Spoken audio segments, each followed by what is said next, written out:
makes a difference if I turn myself on. So 'tis the gift to be simple. So I want to share with you how I came by the idea for this talk. I've been watching a series on PBS television, on their Create series, and this called Craft in America. And I'll be watching this, and there's all kinds of amazing people doing beautiful crafts. And sometime during that show, they're playing this song. And I will be, during the week, kind of having this song on my mind, and then kind of connected with, oh, it's from the Craft in America.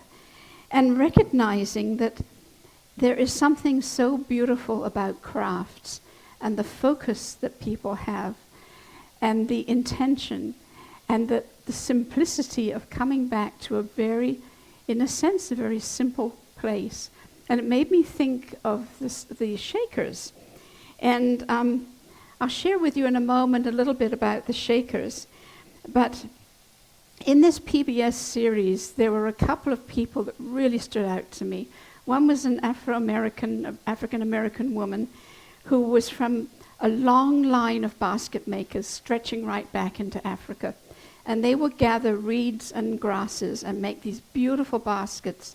And when they were brought enslaved to this country, the slave owners noticed that these people knew how to create a very valuable commodity. So they tended to keep these families together because this craft was passed down from mother to daughter and even father to son. So these families stayed together as basket makers.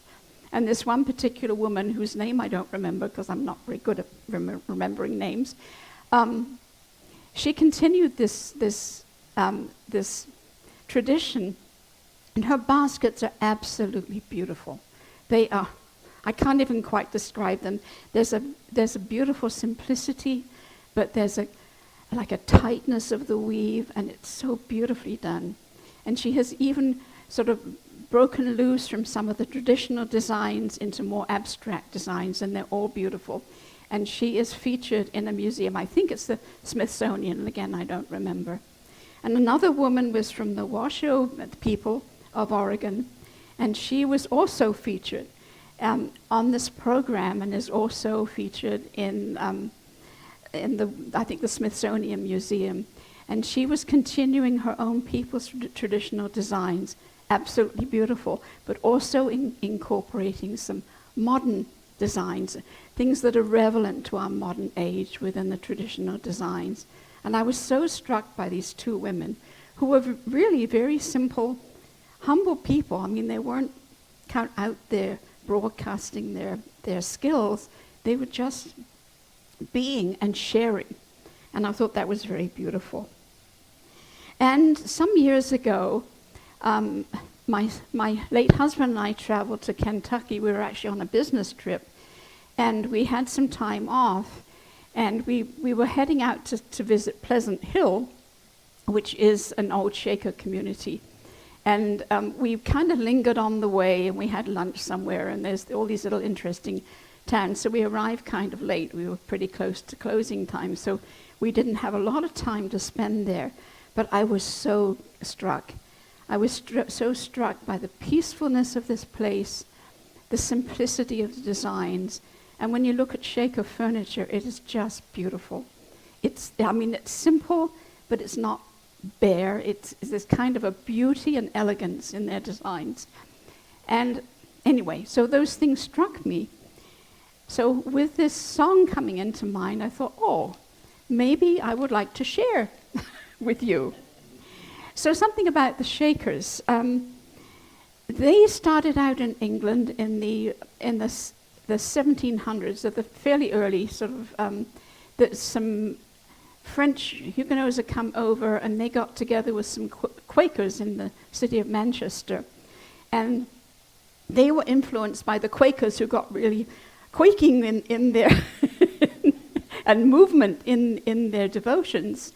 And from there, this other movement took off, which became known as the Shakers, partly because they would practice dance. And in the original Shaker movement, it was like free-form dance, and later on they structured it. But their whole idea was to keep things very simple, to focus on art and craft and learning. And of course, in England in those days, they were persecuted, not persecuted to death, but they were kind of suspect. So they would be followed, and they would be arrested and thrown into jail for a few days and released. And it was like this harassment, I mean, more than anything else. It was constant harassment. So this one woman who had become a leader in the movement, Anne Lee, decided they would go to America. So they came to America, where they found freedom. So I was thinking, that's the brief history of them. And the whole idea is simplicity in all things, dress, manners, lifestyle. They were also celibate. So the women and the men would live in separate quarters and work separately. And they would adopt children, but they didn't believe in procreation. So, of course, they would encourage recruitment into the movement, but that filtered out over the years, and with no kids coming along, they kind of died out. There's 2 left, apparently, in this country as of this time. So the movement died out, but they left a tremendous legacy to us of the idea of simplicity and craft and attention to what you're doing. So I'd like to talk a little bit about free. So they came here to be free. So their chosen lifestyle was freeing to them in the sense that they could simply be. They didn't have to conform to the all the stuff in society that we normally have. And when you think of the mid-1700s, particularly in the aristocracy, they were very elaborate manners, very elaborate dress. It was all very kind of phony, I mean, from our point of view. And, you know, the decorative style was overblown. And it was all a bit too much. And, of course, the quote-unquote lower classes would try to some degree to copy the upper classes. So there was still that ongoing feeling of like if we're going to be better, we have to be more elaborate and more something else. But both the Shakers and the Quakers were saying, no, we don't have to be that way. We can be free in our own beings. And it's kind of interesting that coming here to America, they found that freedom. And it kind of correlates with the Buddhist idea that we're very fortunate to be born into a life where we have freedom, where we have our basic needs taken care of, and we have the freedom to actually practice whatever our religion is. And that true spiritual practice is much, much easier when our basic needs are taken care of and when we have the freedom to practice them. So that was a big thing. And also what came to me, and these are, I don't know if this is specific to true to the Shaker teachings, but what came to me is that for the women it must have been particularly freeing. Because in those days, a married woman would be constantly pregnant or bearing children. And a lot of the children would die. I think it was about 50% made it to adulthood. I'm not quite sure if those numbers are totally right, but it was constant. And to be free of that, it's like, whoa, yes. Because it takes a great toll on the body to be pregnant, especially pregnant all the time. And of course, the risk of maternal mortality was really, really high as well. So that gave the women also the freedom to be and to practice crafts and skills. So we are free. And I think partly thankful to the Shakers for giving that to us, or acknowledging that and moving it forward with it. And then the next line is the gift to come down where I ought to be.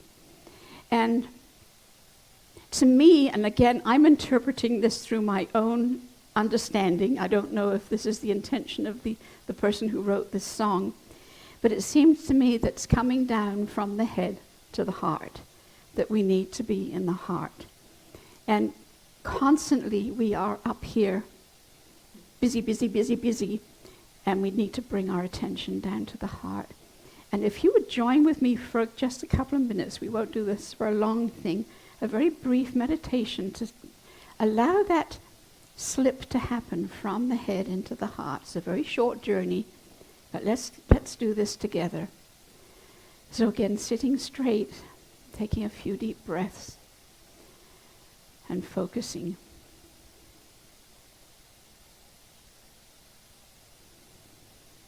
Now, if you're noticing thoughts up in your head somewhere, allow your attention to be, not to come down to the heart, but to be in the heart. Just imagine that your attention is coming from the heart. And breathe into that.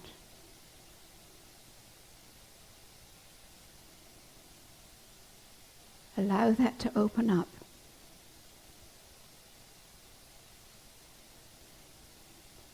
Breathe deeply into that heart space. And see what you notice there.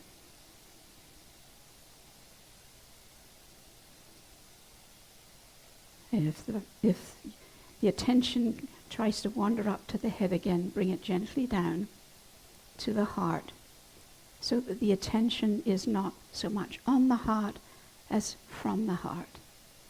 It's from the heart that we are opening and sensing and being.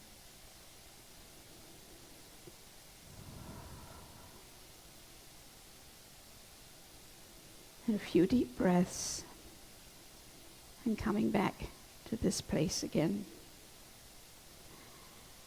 And I came upon this in my own meditation just the other day, actually, because I was starting off meditation. I could feel it's kind of like almost like I could feel the energy. It's like sparks up. It's like, okay, just release and let go. Just come down into the heart.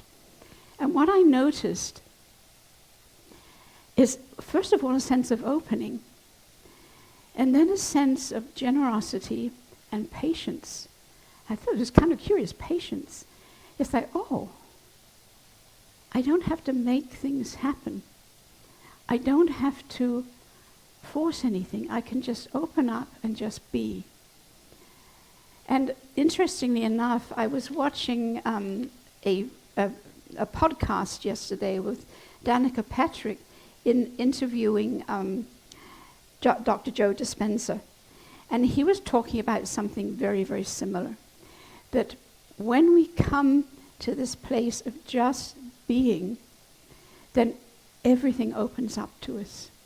And he actually leads 7-day retreats. And it sounds like some of it's pretty powerful. It was a very, very interesting, it was a long interview. It was over about an hour and 20 minutes. But it was really, really interesting. And if you want to follow up, her series is called Pretty Intense, yeah, and it is pretty intense, and she asks lots of questions. So it's a good one to follow up on. So when we come to this place of the heart, it frees us, we go back to freedom again, from the constant discursive thoughts that happen in our heads. It comes down to give us the gift of being humble and simple. It also relates again to some Buddhist ideas, and forgive me if I keep coming back to Buddhist practice because that's what I know best.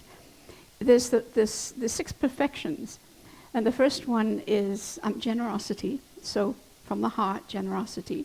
The second one is ethical conduct, which goes without saying because you can't really open up to anything if you are acting in harmful ways or feeling guilty about what you've been doing. The third one is patience. So patience, whoa, you find it right here in the heart.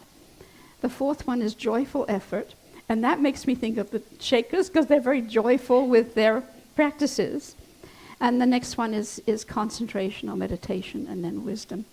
So it comes back to everything. It's all the same thing, whether it's Buddhist practices, Shaker practices, Christian practices. We're all heading in the same direction and wanting the same things from our lives. Just different ways of going about it. So we come down to the place just right. And we come down to the valley of love and delight.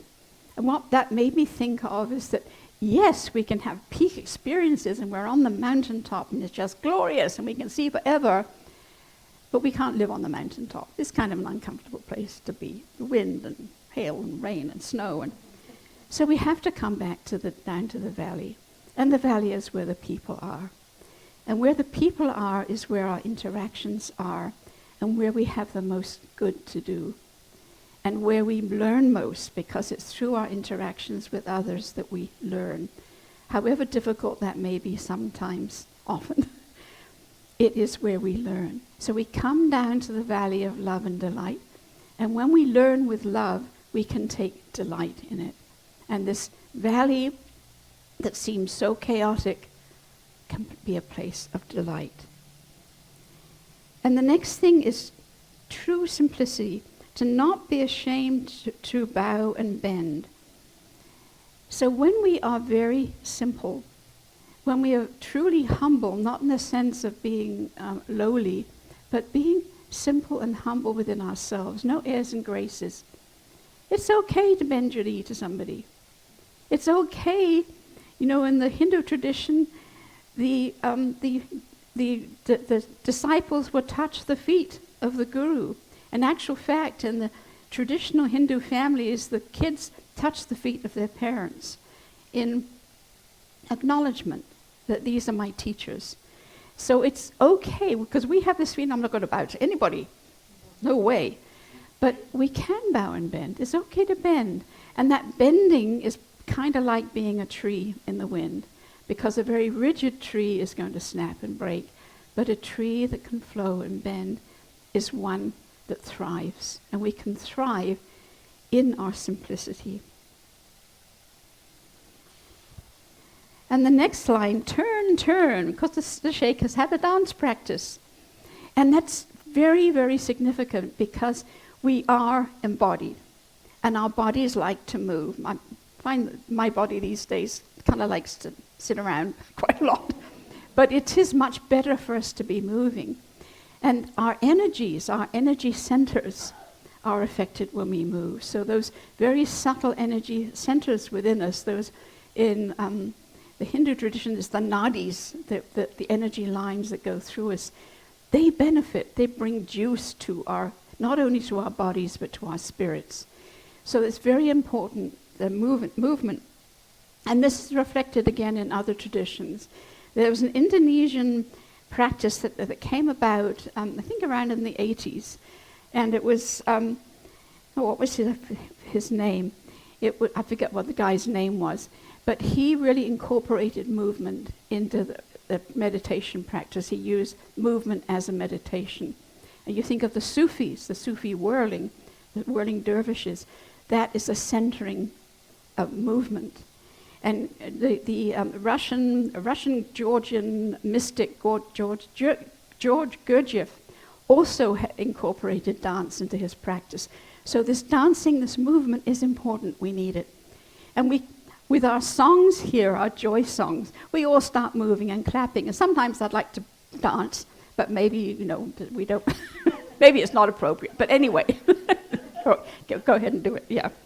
So this movement is important for us. So in whatever way you can move in a joyful manner actually helps to elevate our spirit and bring us to this place of centering.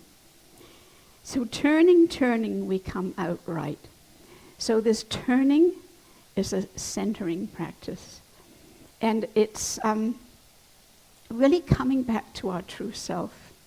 The true self dwelling within the heart, actually that Christ presence dwelling in the heart. We come back to that turning. And it could be literally turning, or within our meditations recognizing that. So going back to the idea of simplicity, sometimes we think of simplicity and we think of Zen gardens and Zen practices, and everything has to be very bare and it's very beautiful, but very few of us can to aspire to that in our lives.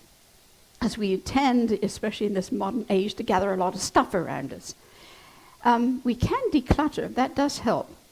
Even a simple decluttering kind of, make room in our living space, and that seems to correlate to opening up room in our psychological spaces. Oh, I've got some room to breathe.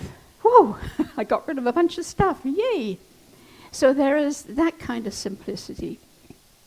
And in this modern age, we have so much stuff thrown at us. The media, the social media, regular media, there's all this information. And we can choose to select what information we need to listen to. We don't have to listen to it all and be bombarded by it.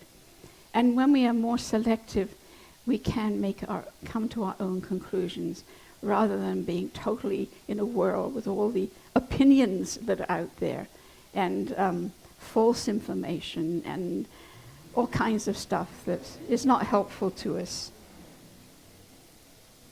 We can meditate, we can dance and sing, we can celebrate the simple joys of life, and we can give thanks. And giving thanks always, coming back to the simple practice of gratitude, is huge. Just every day, every night, when I'm falling asleep, I give thanks for that day, whatever that day was. And we can be humble and simply just ourselves. We don't have to try to be ourselves. We are ourselves. And it's very simple. It's very humble. We can be ordinary, but within that ordinariness is coming into our greatness. We don't have to try to be something that we think we ought to be. We can just be. And within that treasure of the heart, we find that gift that we have to give to the world.